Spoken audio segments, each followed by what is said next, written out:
कुछ ही देर में घटाटोप अंधेरा छा गया। हमें मालूम हो रहा था जैसे प्रलय काल ही आ गया है। हम लोग क्षण प्रतिक्षण भयभीत होते जा रहे थे। इतने में हमने देखा कि इब्लीस का देवता जिन्न एक शेर के रूप में गरजता हुआ आ गया। शहजादी ने कहा, दुष्ट, तुझे चाहिए था कि मेरे बुलाने पर मेरे पास विनयपूर्वक आता। तेरी यह हिम्मत कि मुझे डराने को यह रूप रख कर आया है। शेर बोला, मनुष्यों और जिन्नों में समझौता हुआ था कि एक दूसरे के मामलों में दखल न देंगे। तूने उस समझौते को तोड़ा है। शहजादी बोली, तूने पहले वह समझौता तोड़ा है। शेर ने गरज के कहा कि तेरी इस गुस्ताखी का मजा चखाता हूँ जो तूने मुझे यहाँ आने की तकलीफ देकर की है। यह कहकर वह मुंह फाड़कर शहजादी की ओर झपटा। वह होशियार थी, उछलकर पीछे हट गई और अपने सिर से एक बाल उखाड़ा और उसे मंत्र करके फेंक दिया। वह बाल तलवार बन गया और उसने शेर के धड़ के 2 टुकड़े कर दिए। लेकिन यह टुकड़े गायब हो गए और सिर्फ सिर रह गया जो बिच्छू बन गया। अब शहजादी ने सांप का रूप धारण किया और उस पर टूट पड़ी। बिच्छू थोड़ी ही देर में घबराकर पक्षी बन गया और आसमान में उड़ गया। शहजादी भी उकाब बनकर उसके पीछे पड़ गई। उड़ते उड़ते दोनों हमारी दृष्टि से छुप गए। कुछ ही देर में हमारे सामने की भूमि फट गई और उसमें से 2 बिल्लियां लड़ती हुई निकली। एक काली थी, दूसरी सफेद। कुछ देर तक वे दुम खड़ी करके चीखती रहीं। फिर काली बिल्ली भेड़िया बनकर सफेद बिल्ली पर झपटी। सफेद बिल्ली कोई उपाय न देखकर कीड़ा बन गई और तुरंत एक पेड़ पर चढ़कर उसमें लटके अनार के अंदर घुस गई। वह अनार बढ़ने लगा और बढ़ते बढ़ते एक घड़े का आकार का हो गया।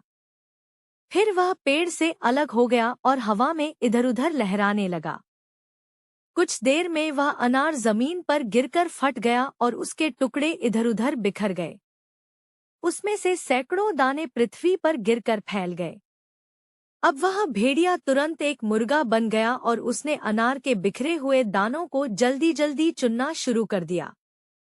जब वह सारे दाने खा चुका तो हम लोगों के पास आया और जोर से बांग देने लगा जैसे पूछता हो कि कोई दाना रह तो नहीं गया। वह स्वयं भी इधर-उधर दौड़कर देखने लगा। एक दाना नहर के किनारे पड़ा था। मुर्गा दौड़ा कि उसे भी खा ले, लेकिन वह दाना लुढ़कता हुआ नहर में गिर गया। नहर में गिरकर वह दाना मछली बन गया। मुर्गा भी उसके पीछे नहर में कूद गया। कुछ देर तक दोनों आंखों से ओझल रहे, फिर बड़े जोर की चीख पुकार हुई जिससे हम लोग बहुत डर गए। फिर देखा कि जिन्न और शहजादी दोनों अग्निपुंज हो गए हैं और एक दूसरे की ओर लपटें फेंक रहे हैं जैसे कि आपस में लड़ाई कर रहे हों। ऐसा मालूम होता था कि हर तरफ आग ही आग फैली है। हम इस डर से कांपने लगे कि यह आग हमें तो क्या सारे देश को भून कर रख देगी। इससे भी भयानक एक समय आया जब जिन्न शहजादी से लड़ना छोड़कर हमारी ओर झपटा और हमारी ओर लपटें फेंकने लगा।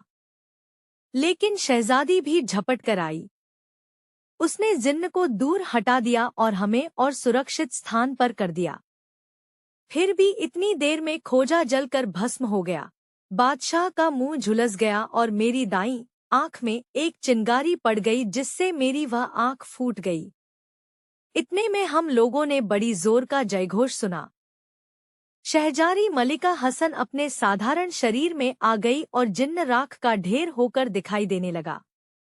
फिर शहजादी ने एक गुलाम से पानी मंगवाया और उसे अभिमंत्रित कर मुझ पर छिड़का और बोली, अगर तू जादू के जोर से बंदर बना है तो फिर से अपनी पहली काया में आ जा और पहले की तरह मनुष्य बन जा। उसके इतना कहते ही मैं पहले जैसा बन गया। सिवाय दाईं आंख फूटने के मुझे और कोई हानि नहीं हुई। मैंने चाहा कि शहजादी को इस उपकार पर धन्यवाद दूं, किंतु शहजादी ने इसका अवसर नहीं दिया। वह बादशाह की तरफ मुंह करके बोली, यद्यपि मैंने जिन्न को भस्म कर दिया है लेकिन मैं भी बच नहीं सकूंगी। हमारी समझ में कुछ नहीं आया तो उसने बताया, यह अग्नि युद्ध बड़ा भयानक होता है। इसकी आग कुछ क्षणों में मुझे भस्म कर देगी। जब मैं मुर्गा बनी थी उस समय अगर अनार का आखिरी दाना, जिसमें जिन्न ने स्वयं को छुपा रखा था, मेरे अंदर पहुंच जाता तो जिन्न उसी समय खत्म हो जाता और मुझे कोई हानि न पहुंचती। किंतु वह बचकर फिर मुझसे युद्ध करने के योग्य हो गया। अब विवश होकर मुझे अग्नि युद्ध पर उतरना पड़ा। जिन्न ने यह तो समझ लिया कि मैं जादू में निपुण हूँ और उस पर भारी पड़ती हूँ। फिर भी वह अंत समय तक प्राणपण से युद्ध करता रहा। मैंने उसे जलाकर भस्म तो कर दिया, लेकिन इस आग से स्वयं को मुक्त नहीं कर पाऊंगी। बादशाह ने रोकर कहा, बेटी, तुम कैसी बातें करती हो? तुम्हारे बगैर हम लोग क्या करेंगे?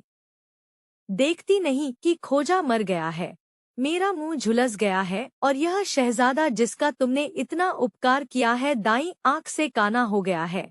बादशाह इस तरह सिर धुन रहा था और मैं भी रो पीट रहा था कि शहजादी ने चिल्लाना शुरू किया, हाय जली, हाय मरी।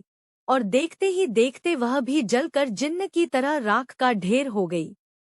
दूसरे फकीर ने आंसू बहाते हुए जुबैदा से कहा कि हे सुंदरी, उस समय मुझे जितना दुख हुआ वह वर्णन के बाहर है।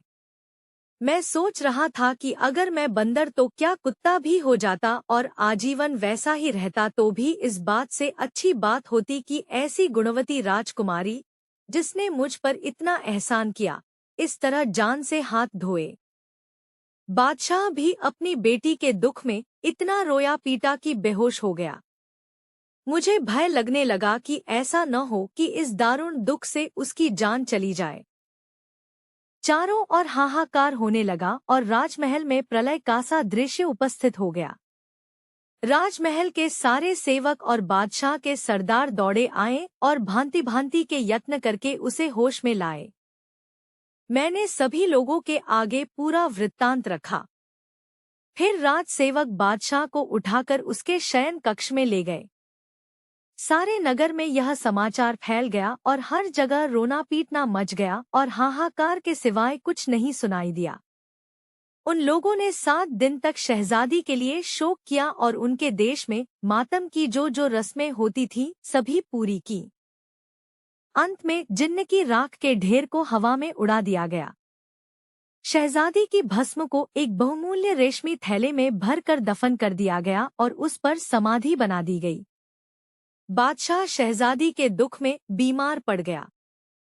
1 महीने में वह स्वस्थ हुआ। फिर उसने मुझे बुलाया और कहा, शहजादे, तेरे कारण मुझ पर असहनीय दुख पड़े हैं। मेरी प्यारी बेटी तेरे ही कारण भस्म हो गई। मेरा विश्वासी खोजों का सरदार जलकर मर गया और मैं भी मरते मरते बचा।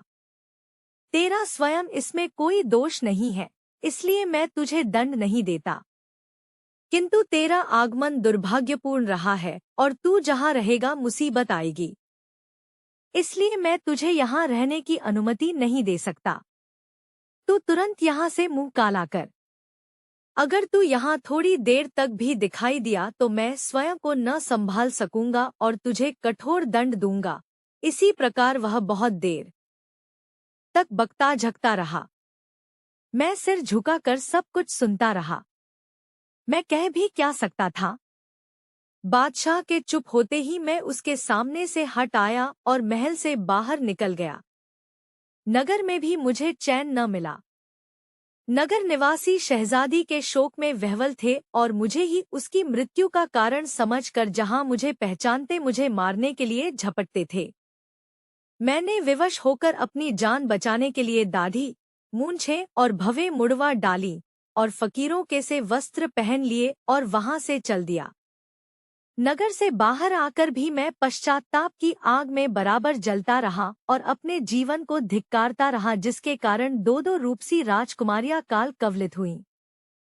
इसी दशा में मैं बहुत समय तक देश देश फिरता रहा, लेकिन मेरा ठिकाना कहीं न लगा। अंत में मैंने सोचा कि बगदाद नगर में जाऊं और अति दयाशील खलीफा हारू रशीद से अपनी व्यथा गाथा का वर्णन करूं। संभव है वे मुझ पर दया करके मेरे लिए कोई उचित प्रबंध कर दें।